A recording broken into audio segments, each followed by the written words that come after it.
Hello everyone and welcome back. In this video we will start creating our actor scene and add a simple animation. Let's create a new character body 2D scene. Rename it to Skier.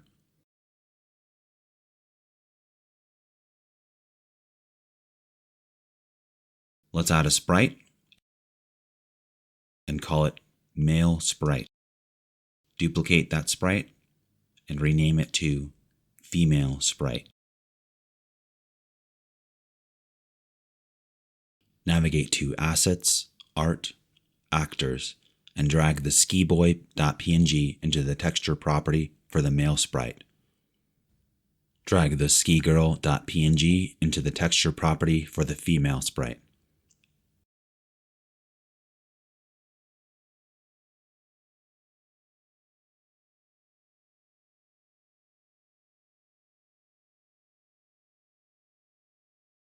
For now, let's set the female sprite's visible property to false. In the inspector, under animation, set H frames to 2, because we have 2 frames for the sprite. Do the same for the female sprite.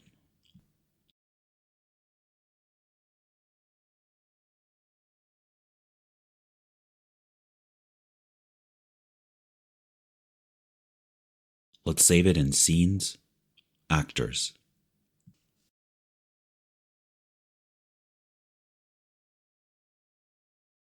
Next, we'll add a collision shape 2D, rename it to Shape.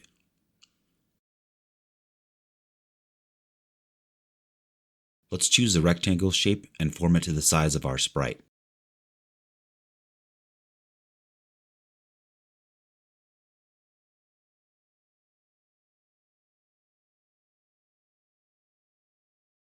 This game is not going to require much animation for the player movement, but we should at least have a decent animation for when the player strikes out.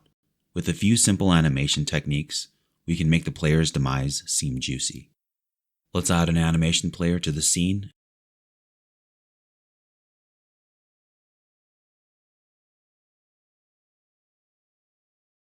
and rename it Annie.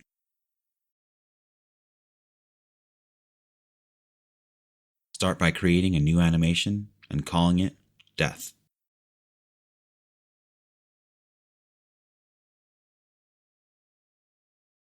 Okay, let's type in the length of our animation. In this case, it will be 0.5 seconds. Zoom in on the animation timeline so we can see the time intervals more clearly. For the first part of the animation, we will add a rotation effect to the male sprite. To do so, select the male sprite in the inspector,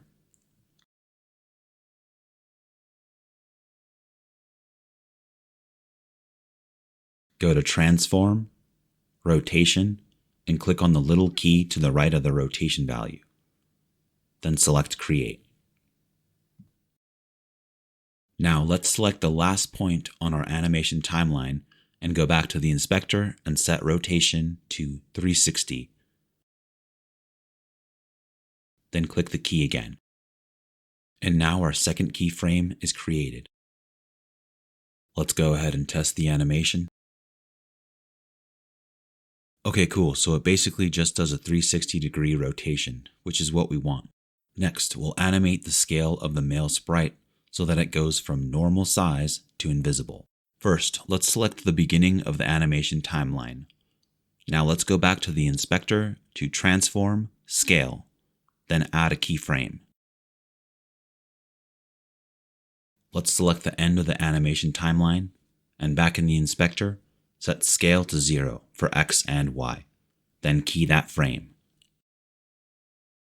Go ahead and test the full animation, and now we have a decent looking death animation for our male sprite.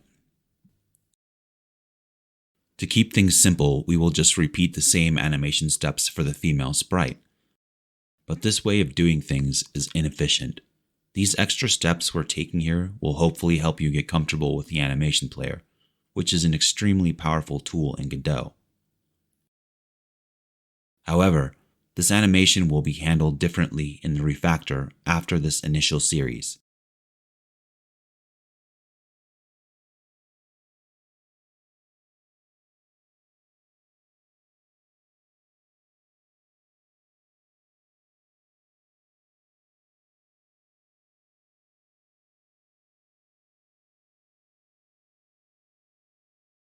Okay, let's go ahead and test out the animation.